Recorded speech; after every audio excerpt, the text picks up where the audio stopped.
Yay! We're here. Does it work still? Just want I to make sure believe it still so. works. Okay, good.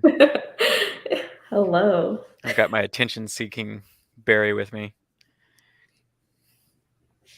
Nutbag. All right, hey. So I'm Travis of Giggles and Bits, and this is Tam of Emergent Woman. Is that how we're going to do that? I guess we should have discussed that beforehand. I don't know. Barry, you almost fell off the table. You drunk? I have the catnip. Barry's very distracting. He is. He's so annoying right now.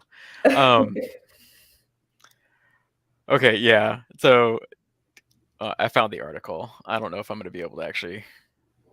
Yeah, we might be able to look at it a little bit before it times me out. The Yeah. So this is our first Saturday afternoon stream. Um, we came up with this idea. I've been trying to push you for this for a while, and then all of a sudden, like earlier this week, you're like, "We should totally do it."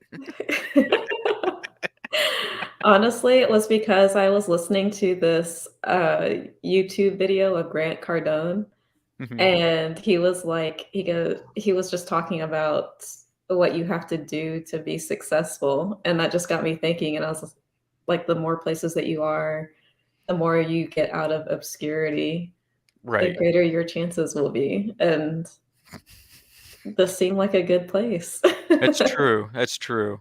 And yeah, and I just think I feel like our conversations are always so like goofy and fun because we both have, even though we're related, Yes. even though we're related and we grew up together, we have vastly different experiences. Just the way life worked out, So you have a unique perspective than I do, but it's I don't know. I like our talks. So it was a Our lot of daily fun. conversations. Hmm.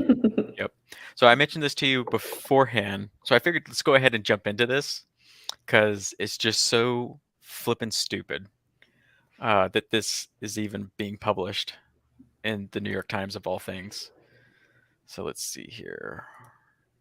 So I got to do something special here.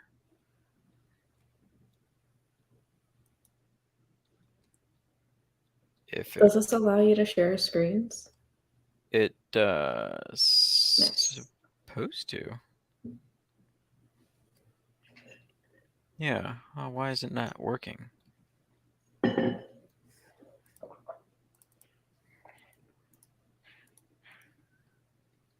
It's like it doesn't want to.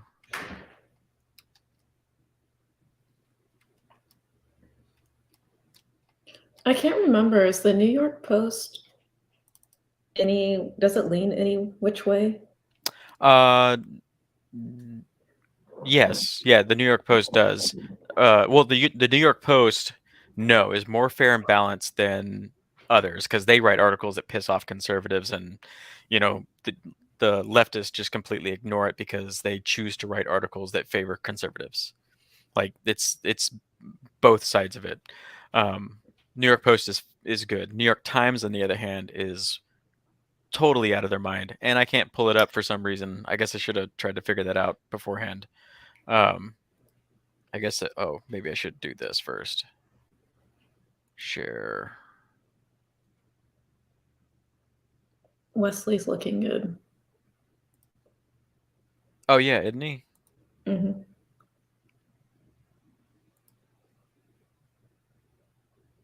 Oh, okay. Well, I thought this was going to be like uh,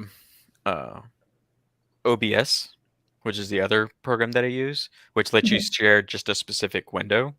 But that's not the case here. So 1 second, I have to do some dumbassery to get this to work. That's a great first stream. You're doing such a wonderful job, Travis. This is how first streams are supposed to go. Yeah, I guess so. This is the reason why I need to. Oh, I can share just the window. Oh, that's awesome. Nice. nice. Holy cow. Okay, there we go. I did it. Who says you need to graduate college? Okay, so here it is. A taste for cannibalism. A spate of recent stomach-churning books, TV shows, and films suggest we never looked so delicious to one another. It's not a good thing. That's not a good thing. So an image came to Chelsea G. Summers, a boyfriend accidentally on purpose hit by a car. Some quick work and with a corkscrew and his ugh Tuscan style on toast. I don't like. I got sick reading this. Yes, Um, please. the figment of her twisted imagination is what prompted Miss Summers to write her novel, A Certain Hunger, about restaurant critic with a taste for male human flesh. You know, there's easier ways to get that taste without killing somebody. It's gross. Turns out cannibalism Yes. has a what? Go ahead. No. Okay. No, it's okay. Feel free to jump in. No, I mean, like I see what the articles about it just seems like a lot of pop culture, including cannibalism. Yeah. Yeah. It's And just yeah. Turns out cannibalism has a time and a place in page this is the quote I think I read. Turns out cannibalism has a time and place in the pages of some recent stomach churning books on television and film screens. Miss Summers and others suggest that that time is now. Like they think that we need to explore cannibalism more. Can you stomach it? A fascination with cannibalism, perhaps not surprisingly, can toe a fine line, as Miss Summers learned while writing A Certain Hunger. It's the name of her book. I don't know.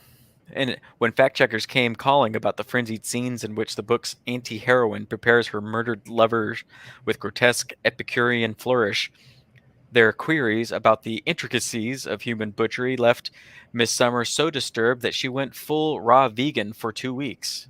Uh, yeah, like if it's that disturbing to you and you're writing the material, no kidding. uh, you did that to yourself, I guess. Publishers may have been too when Miss Summers, who uses a pseudonym, was shopping the book around in 2018. It was rejected more than 20 times before Audible and unnamed press made an offer. See, that's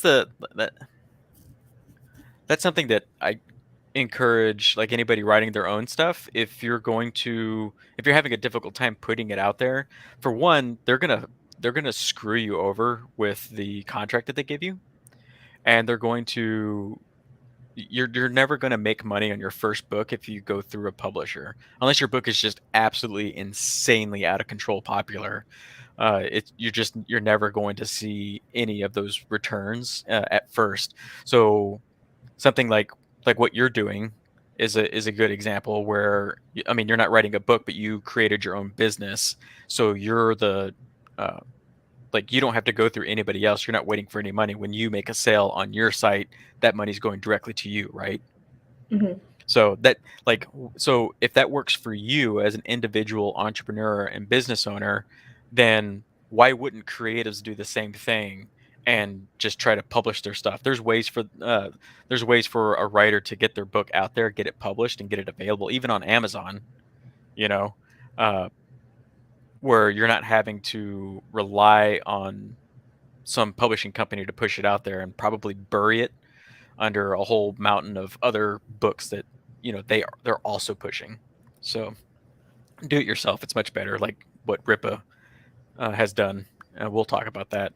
But if she were selling A Certain Hunger today, Miss Summers, who is 59, lives in New York and Stockholm, believes it would be easier. God bless Yellow Jacket, she said in a Zoom interview, which was later interrupted by her dog Bob vomiting in the background. Okay.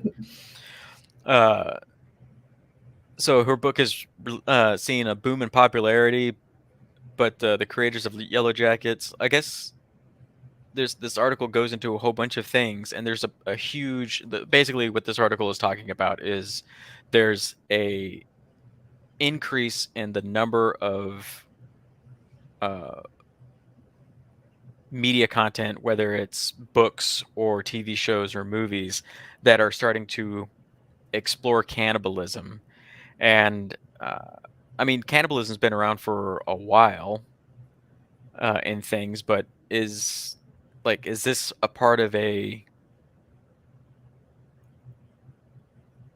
like is this just like a cultural thing, or do you like do you think that there's a like a specific reason behind this? Because like I don't know, it's really weird that people are pushing folks to eat bugs, and I think that's really disgusting. Have you seen that crap?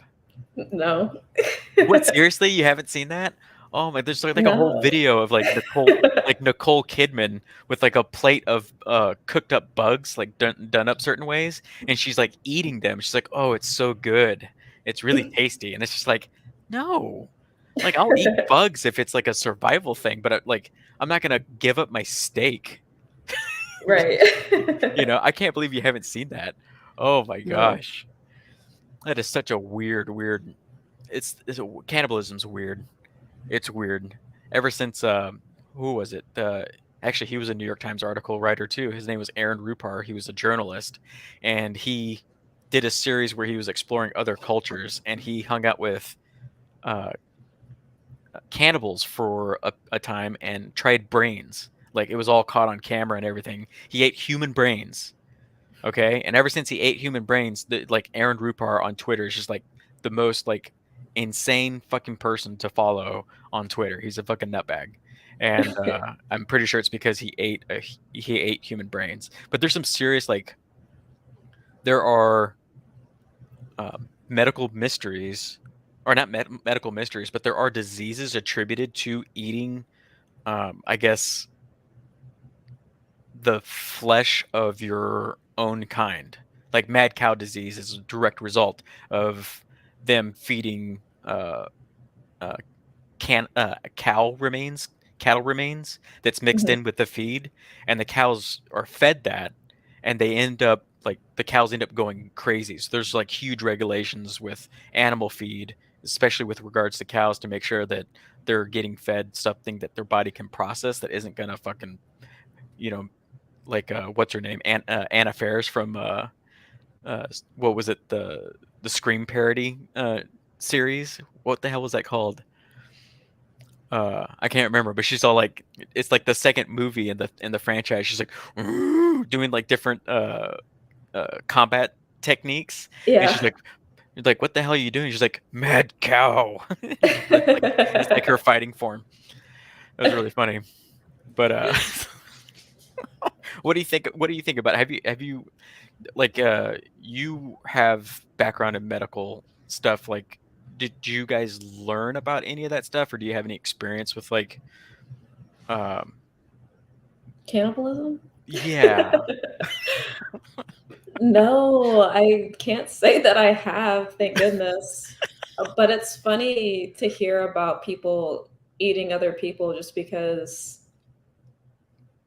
like, there's things that you do in the medical community that, Mhm. like, to help others, and one of the things that I recently heard about was called a fecal implant. Oh yeah. Yeah, and when it's like, you take the fecal matter from someone healthy, like extreme athletes, like the top tier of society in Hmm. terms of health and stuff, of their health and physicality, and it's supposed to help people with digestive issues. And like if something like that can transfer over, I kind of wonder when you eat another person what that would entail. So like you telling me that guy eating brain and then he kind of went off the his rocker. I wonder, was there a correlation there, or was he Yeah. always like that to begin with? Yeah. Yeah, it's funny that you mentioned the fecal transplants, because I can't remember how long ago. This article's from 2017. But like this I just heard about this. You just heard about this? Yeah. I've been reading about this for like a long time, because you've heard me talk about it. Like I get up in the morning and like I immediately try to read like 10 to 15 articles in the morning, just going through the news, and like whether it's like science, medical, whatever. I just try to keep up to date on things. But yeah, this is like this is an actual thing. Like Hmm. yeah, what they've and especially recently in the last 6 months, published an article about the uh, about the benefits of taking, like you said, fecal matter from high level athletes and then putting that fecal matter into everyday people. And those everyday people, like while they were like working out and stuff like that, saw a significant improvement in their workouts and their stamina and like their ability to like get in shape. And it's just like, okay, so like what we're finding out more so, especially over the last decade, is how important our gut bacteria is, the like the flora inside of our stomach. If any of that's off, then there's a whole series of elements that go along with that. But yeah, yeah, this is so weird. It's I don't know. I don't think I could go through with like a fecal transplant or what medical reason other than wanting to be a super athlete. No, I wouldn't want to do it, period. I mean, it's nice that they're looking into it and it's an option for people who have issues, but honestly, when I hear about this, it just makes me want to diet the way I should so that I can have a good, healthy digestive system. Because that was the thing, was part of it was a YouTube video actually that I was watching. They were just talking about how your gut health is tied to everything, Mhm. like how you're feeling, how you're doing. And I think there's a lot of important components to what you feed yourself on a daily basis and how well you feel mentally, spiritually, Mhm. physically. Uh, Oh yeah. so it's amazing what all can be done just by focusing on your gut health through diet. Yeah.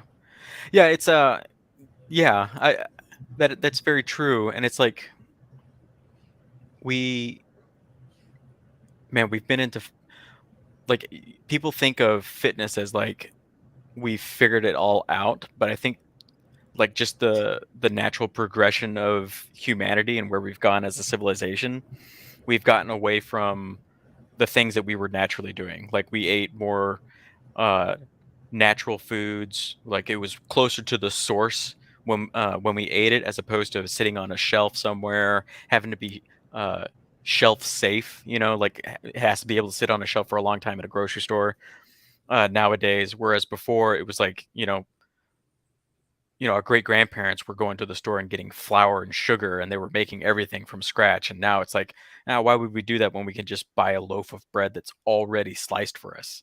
Even sliced bread is like a new thing that's happened just in the last like 100 or so years. And it's just so, I think all of that, I don't think I think we're just now starting to like scratch the surface of like what that meant to us. You look at pictures uh, of Americans on like a beach in Florida from the 1950s and 60s, and everybody looks like a freaking supermodel. Like they're all thin, they're not like necessarily ripped, but they're all healthy. They all look healthy, and they're just walking around. And then you look at a picture of the beach from like, I don't know, like this week, and like America just looks fat. Like we all look super heavy, out of weight. Even myself, like a few years ago, you remember how heavy I got, up to 200 pounds. Like, and I felt like I was eating I felt like I was eating like a healthy person, but my diet was giving me diabetes in the process.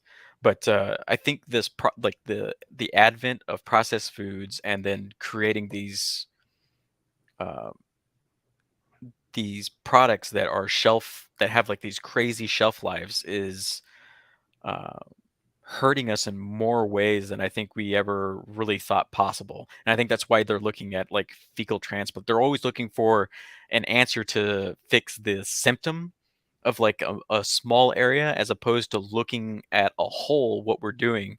I don't think we should be vegan. I don't think we should be like straight carnivores. But I think there's way more merit to the 1950s uh, balanced diet. The food pyramid, the way it used to be, is way more beneficial than any diet or fad or pill or poop that you can put inside your body. So, Right. what do you Yeah. think? How do you feel about it? Because you're a pretty healthy person. I try to be, but like it's funny. It's now like it's the norm to be bigger, it seems. Just working in healthcare, Yeah, like your patients are typically of the population, and like what we're used to is bigger people. yeah, Like it's rare when we get someone that's in what you'd call like a standard weight category. You know, Hmm. like everything's bigger in the OR. We have like the beds can withstand more. The beds are bigger, the hallways are bigger, the rooms are bigger. Like everything is having to increase in size. And it's even now we're getting to that point where the OR beds aren't big enough. Like we're having to put like extenders on the OR beds, like a standard bed that, you know, anyone can go to. But now it's the norm that the normal patient that comes through doesn't really fit on that anymore. Yeah. So like you see that, and I think about like healthcare, like just the transition since I started in 2014 to now, the overall health of patients, and then what's it going to be in another 10 years? Because like children are bigger now too. Hmm. You know, it's not just the adults. Oh It's yeah. so you kind of wonder like how big will be big Right. Yeah. And it's like in 5, 10 years yeah, time. and it doesn't help that that pulp culture is pushing to make being overweight like not only acceptable but desirable. And it's like there are people that are going to be bigger, like big boned, you know, Yeah, which is it's a dumb term. Like some people are just naturally bigger. yeah, some people Um, hold their natural weight is just a little bit yeah, heavier than what the standard is, and that's okay. That's normal. That's their normal. yeah, yeah. But if you're like grotesquely obese, like if you fall into the category of like actual obese, then you are a serious health risk. And it pisses me off that there's like celebrities like, you know, not to pick on them, uh, but celebrities like Lena Dunham and Lizzo are like, if they want to be big, that's fine, that's for them, but they want to push this idea that it's perfectly fine and healthy to be that way, and it's just not true. It's not true at all, and what it leads to a whole host of issues and problems down the line. And if they think that, like, if they think they're both young people, so right now they're probably not experiencing that many negative drawbacks to being as heavy as they are or as unhealthy as they are. But as they get older, they're going to start to notice. I mean, look at Rosie O'Donnell. Even Rosie O'Donnell's lost weight. You know, she's gone completely batshit crazy. She looks like a female version of Keith Olbermann, but she's dropped down in weight. You look at Whoopi Goldberg, like Whoopi Goldberg walks around with a cane. It can't be good for her to be as big and as heavy as she is at her age. I just like I worry about her, even though she's, you know, I don't like the things that she says. I still have a ton of like really happy memories watching her entertainment back in the day, and I, you know, I don't want her to like. I don't want to see anything bad happen to any of these people. I just want them. I just wish they would take their health a little bit more seriously and project that so that their fans would realize that it's not a healthy lifestyle. You know, like I don't understand. Like people admonish rock and roll stars from being heavy alcoholics and drug users, but eating too much is just as bad as doing those other things. Well, So yeah, anything in excess is not good for you. yeah, so yeah, we went off kind of on a fat person topic, and it all came from poop. It's not just like that. Well, it's not just them being overweight. It's the whole of it. Like, because you just have one body that you get to go through life with, Oh yeah, and you just want to take care of it as much as possible. In the beginning, it seems easy because everything's new and you're fresh, and your body hasn't begun the process of going into, oh you know, yeah. the next later stages of life. But then as you get older, you wonder about, especially now we have children that are overweight so young. Hmm. Like, how does that affect their health? Like, do they have these chronic problems earlier? Hmm. Like back issues, just, I don't Yeah, know, issues with diabetes is prevalent, is rising, you know, it's just, yeah, I do know. Yeah. yeah. Yeah. Yeah, it's true. And that, like, yeah, and like I said, I thought I was good and I thought I was healthy. And I honestly, like, I didn't think that I didn't realize how big I got. Like 200 pounds, like, doesn't seem like a lot, but I'm a little person. You know, I'm practically a dwarf in some communities. and I didn't It's not realize true. how round I was. And you're shorter than me. Yes. That's the thing. I think because I don't even know why I've like tried to stay on top of like my health Mhm. and diet, but it could have just been from trauma of being a kid and Yeah. being stockier than most. I guess my weight was commented on more. Yeah, And well, too, so and you're a girl, so I feel like girls have an inordinate amount of pressure placed on them for how they look, not just from not just from like outside people, but even from like friends and I guess family. Like I don't know. Like I don't I hope I never made a comment about your weight. I don't recall or anything like that. But I don't know if anybody in the family's ever said anything to you about it. But that does happen. And then you have your friends and stuff like that. Like um, you had one friend that was kind of heavier set, and then you had your other friend that was just like she was just a stick, you know, in high we're all school. made differently. We're all Yeah. But yeah, that's yeah, yeah, girls have that pressure a lot more, whereas guys, it's kind of like I don't know. I feel like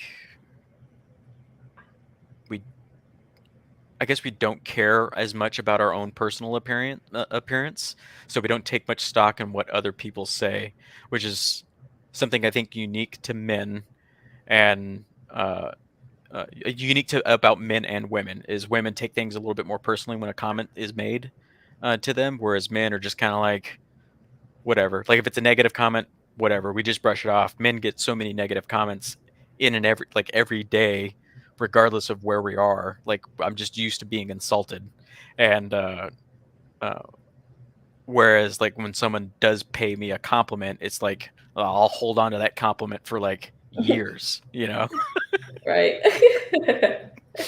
Whereas women get compliments every single day. The moment you get a negative one, it's like, oh shit, your whole life gets torn down and you rebuild I hope not. to eliminate that flaw. But yeah. Okay, so I mentioned this before. I talked about. I just want to touch on this real quick because I think this is so freaking awesome. Um, that uh, this is huge, and you probably don't even care about this. I clicked the wrong button. But here's a gentleman, Eric July, who created the Rippaverse and this comic ESOM #1's coming out. He started this uh, Monday, not this past Monday, but the week before. It's only been up for 14 days, and or 13 days. It'll be 14 tomorrow, and he's managed to blow past his campaign goal of 100,000 to get 3.1 million, with 35,000 purchasers at 3,000% of his revenue goal. And this is what's needed. This if you got independent if you're an independent writer like Razor Fist, or even Critical Drinker, who writes under what's his Jordan Williams or something like that. He I'll have to look that up and put his actual like pseudonym that he uses. But these guys could like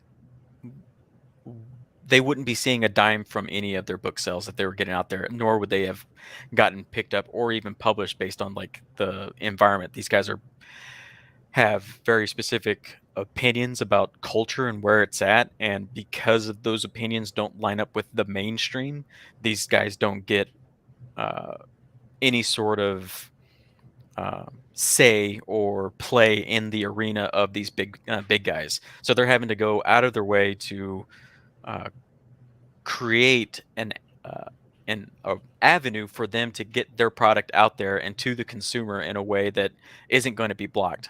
So, and as careful as Eric was with this campaign, he still used PayPal because it was the most requested form of payment processing. And I work in the banking business. I can tell you that PayPal is huge, absolutely massive, when it comes to payment processing. And PayPal did something pretty shady where they decided to enforce a rule that they don't enforce with major corporations, that's in their terms and conditions. They're treating this campaign as a pre order sale.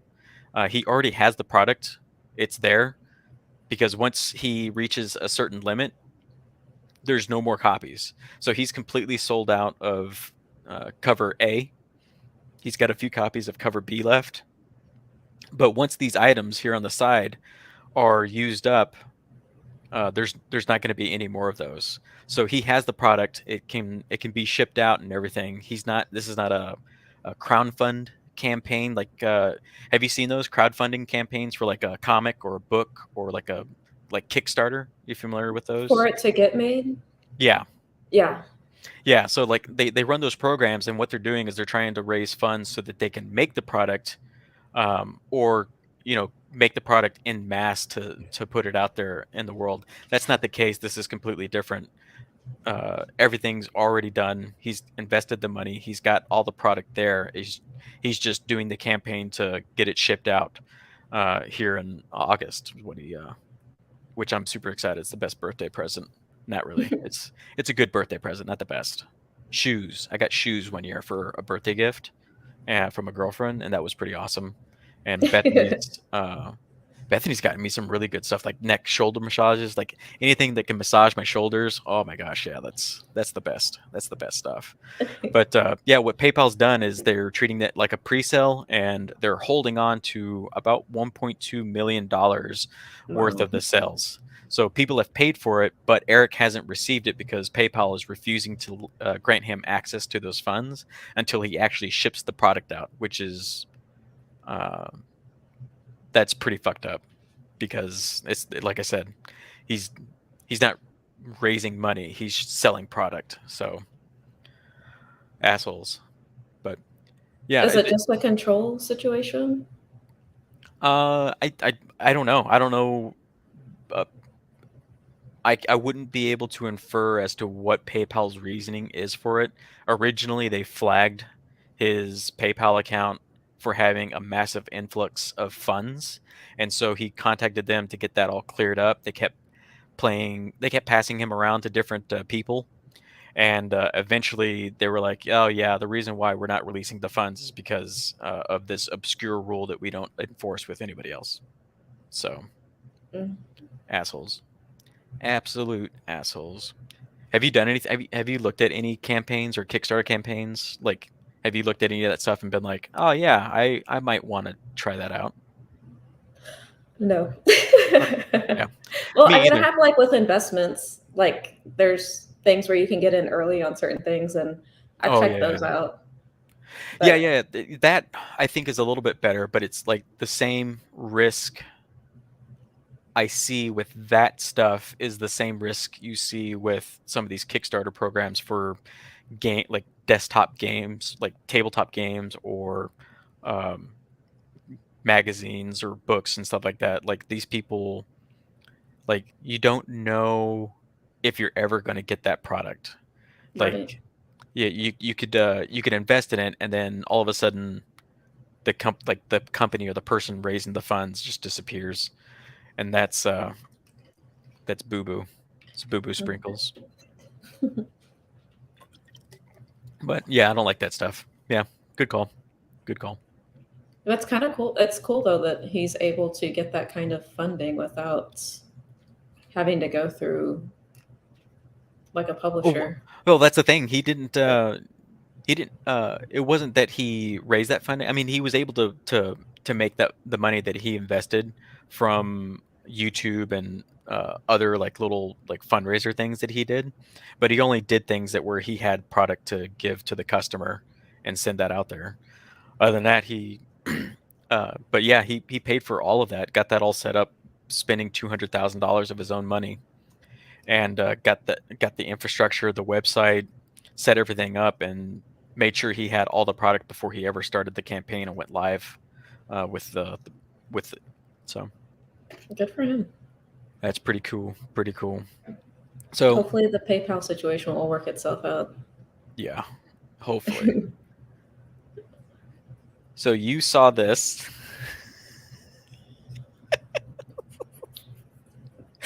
the Monsters Yes. trailer earlier. What I wh- saw a different one, I feel like. you saw a different one?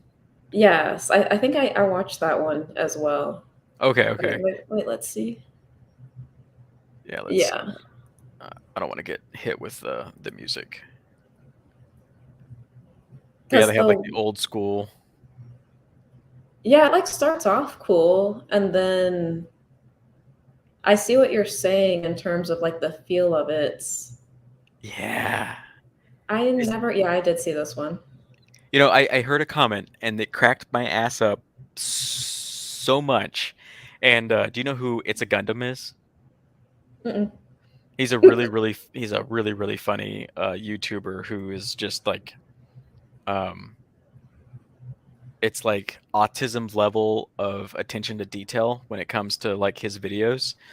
And was it he that said it? Somebody said it, and he mentioned it. It like the uh that this movie looks like one of those made for TV special event uh children's programs from the early 90s, like the Beetleborgs or Power Rangers, like the way it's shot, like almost Mhm.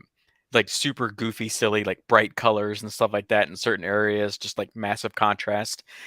I don't know. I thought that was a really funny like way to describe it, but yeah, this it's just so weird. Like the lighting is so weird. It's so strange, and it's just Like, the production quality is just yeah. I can't. I like clearly there's a lot of thought being put into this, but I I don't understand what he's trying to accomplish with this. I'm still gonna check this out. I'll, I'll still watch it just because it's so weird. Um, Yeah, it could be better than I'm thinking. yeah, that's what I'm thinking too. Like it could be a lot better. Oh my gosh, is this the one that you saw? Yeah, it Okay, is, which I didn't think in the original there was anything between those 2. what they were married? Oh. That shows you how much I know about it. Dude, Yeah, I'm not feeling the love story. yeah, it was like yeah, it was very much like the Adams family, where like there was like it was called the Munsters, and the dad was Frankenstein, the daughter was the bride of the wife was the bride of Frankenstein. Like if she let her hair down instead of having it standing up, like the original, and the dad was Count Dracula, like Count Dracula, and the the son ends up becoming like a wolf man. He's like a wolf cub, I guess. And I think there's a daughter, and I think she's normal. I think the daughter's like completely normal. I can't remember exactly, but this is supposed to be like it How they just met. looks yeah. Oh my gosh, I don't get it.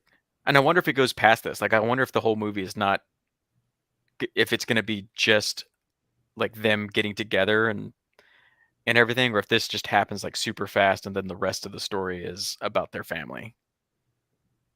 I don't know, yeah, I never even thought about it. I like, they made it seem like the whole movie was about their budding relationship because that's, like, all that's in the trailer, but maybe that is just a short Hmm.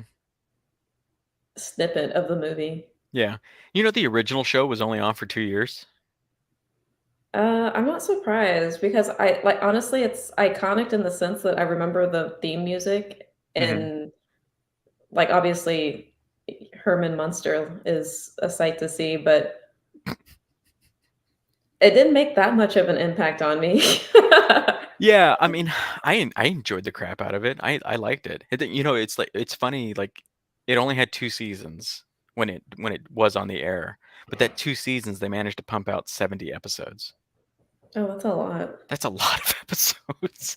That's Yeah. like 9 seasons on Netflix. That is so weird.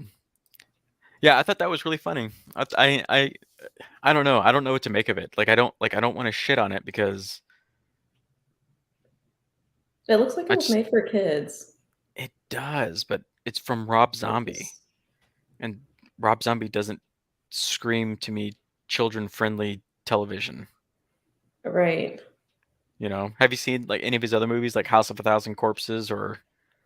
I'm gonna be honest with you, Rob Zombie does not appeal to me as a director. Nothing wrong with him, but I don't like scary movies. I get too Oh, into it, and yeah, I eh, wouldn't say that they're, I wouldn't say that they're horror scary. films. Um, they're like, yeah, they're kind of like horror movies, like kind of like they're set to be like B flicks, but with a bit of a higher production value. Solid stories. I enjoy them. I enjoyed them. I don't think they're like cinematic masterpieces. But I think his version of Halloween is probably the best version of Halloween that's ever been done. And that's probably his best movie out of all of them. So I he's definitely haven't seen that. yeah, he's hit or miss. Were there any movies or TV shows that are coming out that you're excited about or you're looking forward to? I love The Mandalorian, but I still haven't seen the trailer for it yet, but I'm excited to. Yeah, I tried finding the trailer. Is it just a leak right now? I don't know, because when I saw it, it was about a week ago, and they were just talking about it, Hmm. and that made me believe that the trailer was out, but I haven't actually looked at it to Yeah, see. I tried to see if there was an actual like copy, like an actual posting of the trailer, but all I kept finding was like leaked images from Comic-Con because San Diego Comic-Con's going on right now.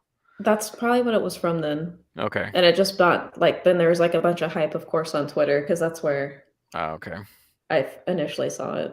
I don't know. I haven't watched any Disney Star Wars since they fired Gina Carano. I said I was never going to go back, and you know how stubborn I am. That's a loss for sure. Yeah. I just like I don't know. I liked her character, and I was looking forward to her TV series that she was going to get. She was supposed to get her own series, and with her getting fired, like they had to scrap all of that and ended up canceling the whole program. I heard a rumor that Kathleen Kennedy was trying to change it so that it was a different uh, to change the storyline to put another character she wanted in there, and that pissed off John Favreau to the point where he was like, "Well, I'm not going to make the show." And there's a bunch of rumors right now between that going around about how much John Favreau is getting super pissed off at Kathleen Kennedy because she keeps stepping in and fucking up his productions. Have you heard about this? I haven't. I mean, I've heard about Kathleen Kennedy in terms of, like, kinda doing a disservice to Star Wars as a whole from some people, but, no, I haven't heard of this personal kind of vendetta against Jon Favreau. Yeah, and oh man, what pisses me off about Kathleen Kennedy is Star Wars was a product for everyone. I can hear Dodger breathing in the background. He's staring at me hardcore right now. He the like Star Wars was for everyone. Like it wasn't made just for boys. Like it wasn't like Conan. Like Conan I feel like was meant for like was made specifically for boys in mind. I think the only thing appealing to women about Conan is probably um his muscles. I don't know. Yeah. But like you watched Star Wars before, right? Mhm. You weren't you weren't like a huge fan of it, but you watched it, you enjoyed it, right?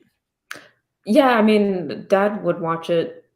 You and dad would watch it all the time, and, of course, I would catch it here and there, but it wasn't until, like, I think I was a teenager where I started to get into it, and I think it was more because I liked the story of Han, and, like, Han became a huge favorite character, and Hmm.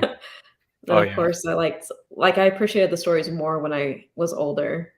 Right. And so yeah, and you didn't have so for the most part you didn't have an issue with the originals, Mm-mm. and No, you I were love them. still gosh, well, how old were you? I was You a were teenager. well, you were like fourth and fifth grade when the prequels came out, right? Mm, it might be right. Because I remember I was like seventh or eighth grade when episode one came out, The Phantom Menace. Right. So that yeah, I think that's yeah, you would have been around there. So um yeah, um I did you care for them then? because it was like those were supposed to be like more geared towards kids. I Yeah, feel. I loved it. And it was funny because I remember talking to you and Dad after watching episode one, and y'all were not impressed. And I remember I loved Jar Jar Binks, and you guys, that was like the worst character ever, apparently. Yeah. Um, but I liked him. I, But yeah, I I enjoyed yeah, it. yeah, And like even, go it's ahead. like my issue with Jar Jar Binks isn't necessarily that he's a bad character. I just feel like he was way too silly. Like I felt like he was just way too silly for a franchise that never really had a character quite like that. I think if they like had toned him down just a smidge, where he was just a little bit of a goof and everything, but they like took it way too far, where it was just like pure slapstick comedy. It's like they took an old version of Chevy Chase and put him into the movie and animated him.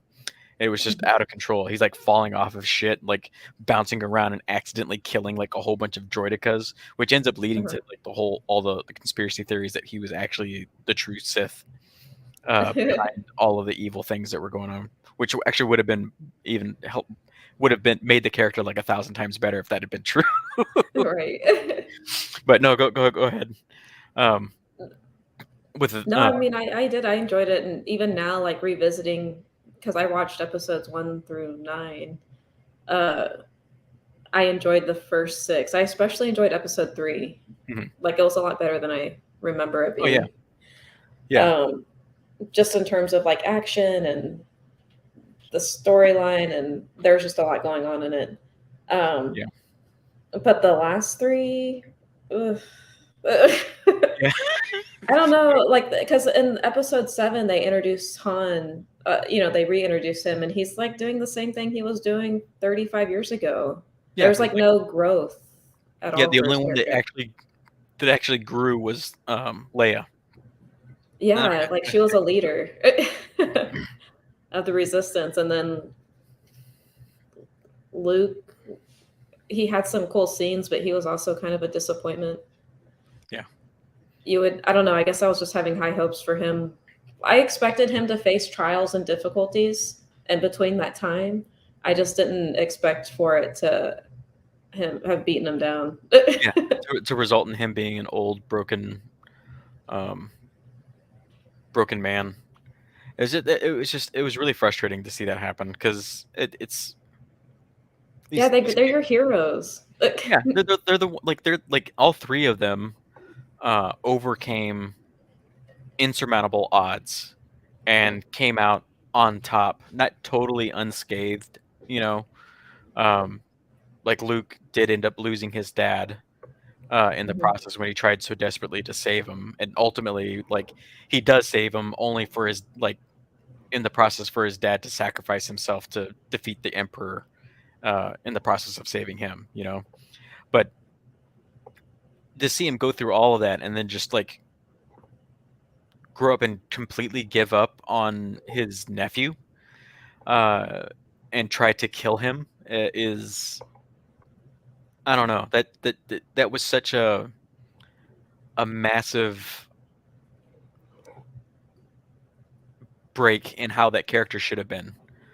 So I didn't like that at all. I didn't like that at all. But yeah, no, the prequels have grown on me. I think the biggest issue I have now going back and watching the prequels is episode one just feels so out of place compared to the other ones.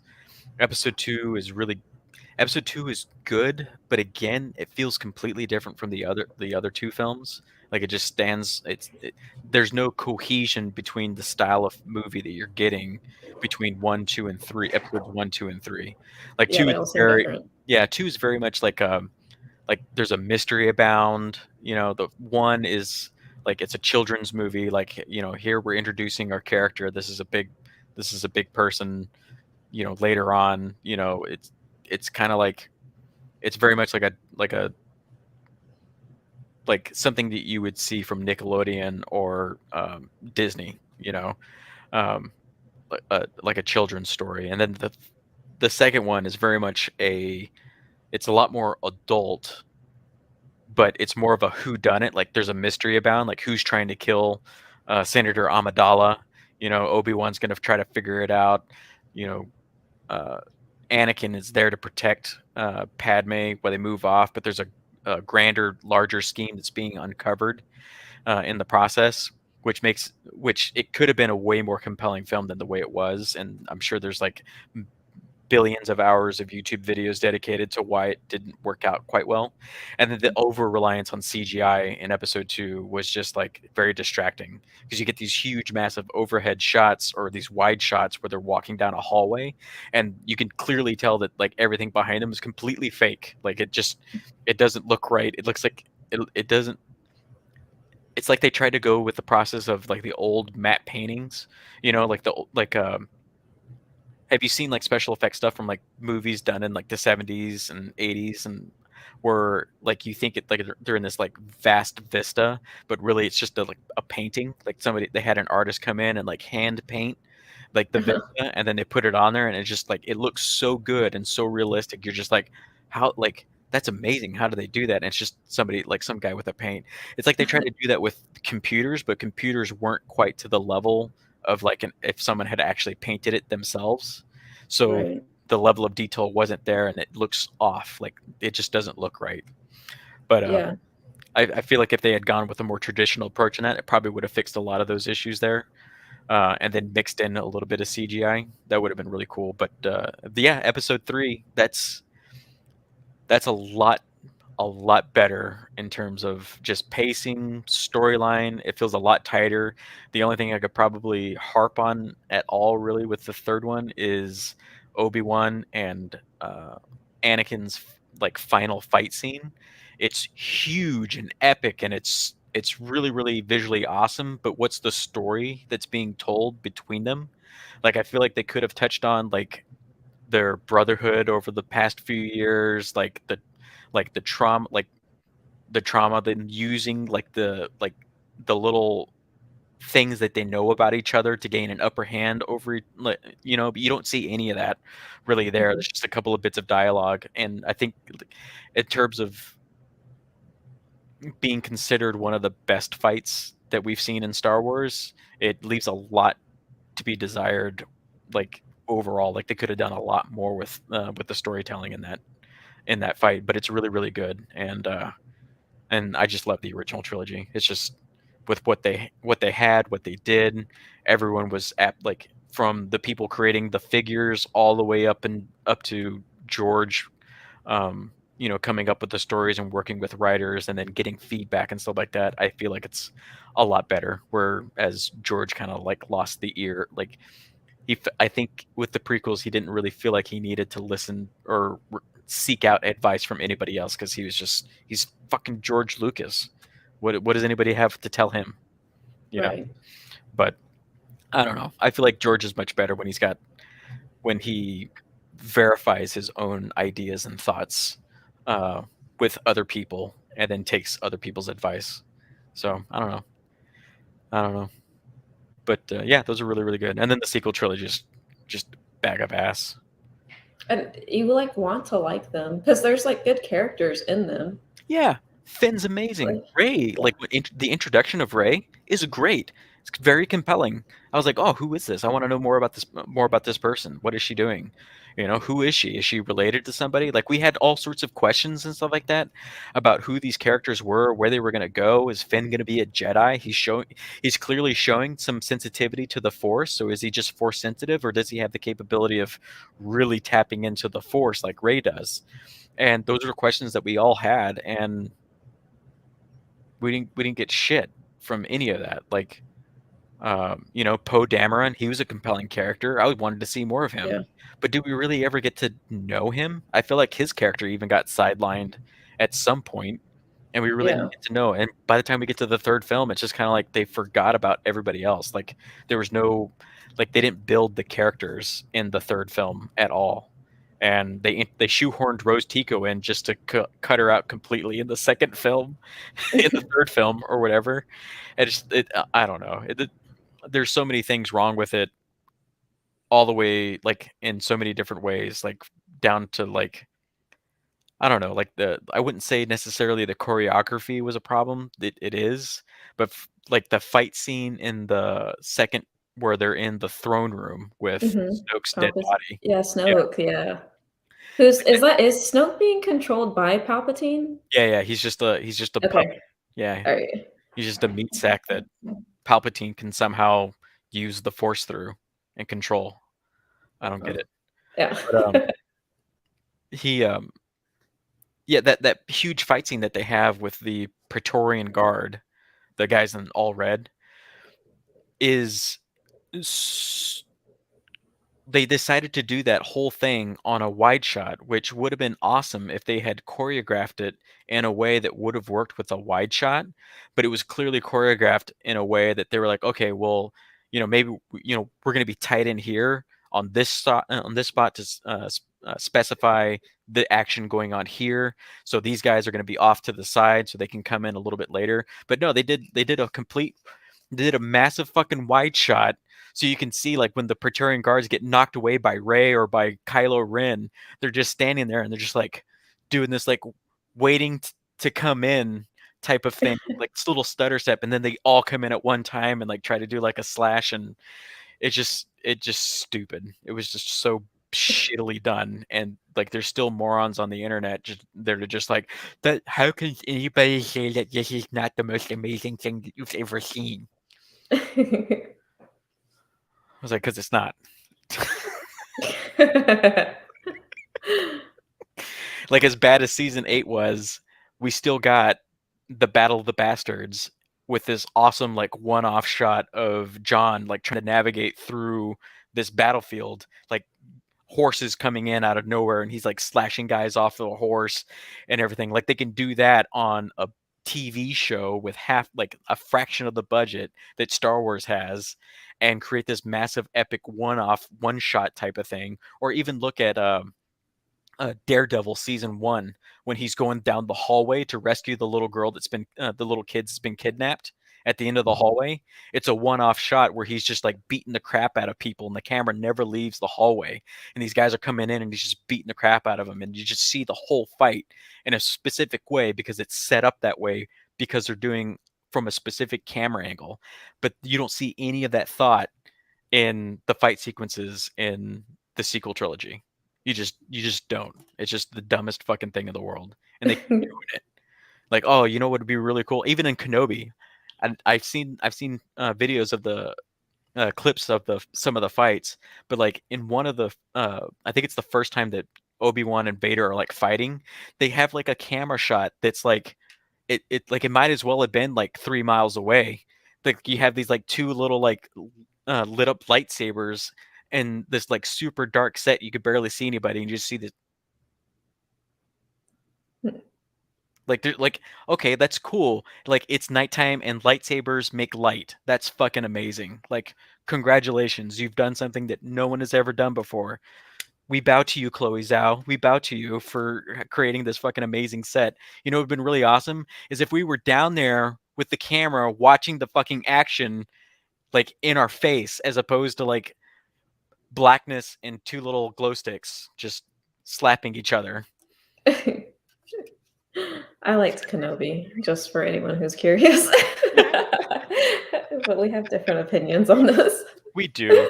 We do. Okay. That's okay. Yeah. I'm not writing you out of the will when Yeah. I rewrite it. So, well, yeah, that wasn't too bad. It wasn't too bad. So, was there anything that you want to plug or push, or is there a place that people can find you if we ever get somebody to watch this? I will leave information in the chat box.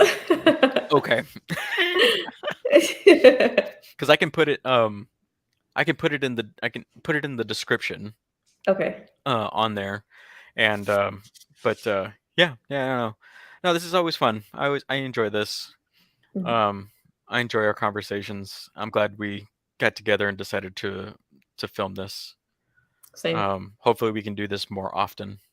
It's a nice little break on the Saturdays, in between me cleaning the fish tanks and the cat litter box. Yes, and I feel like the more we do it, the better it'll get. Yeah, agreed. Agreed. So, yeah, for me, you can find me on Twitter as Nobody's Thought, uh, 2, because somebody already had Nobody's Thoughts. So, I'll put that, link down there in the, description. I think I already have, and, you can also find me here on Twitch. I do some streams where I play video games, but for the most part, I try to cover pop culture. And are you going to be posting any additional videos on your channel, or are you just trying to get focus on your business right now? Yes, for right now, I'll focus on my business. Okay. Yeah, Okay. And when she has a link for me to put in here, I will put that out there, and I will. I will. What do they call it? Shill. I will shill for my sister. thank Uh, you. okay. I had fun. I guess I'll It was let you fun. wrap up so I can head out. Okay. Yeah. Yeah. Yeah. Yeah. All Yeah. right. I'm Thank sure you, Dodger Trev. has things to do. Yes, he wants to be walked in this heat. Yeah. Okay. All right. All right. See you, Bye. Tim. Bye. See ya.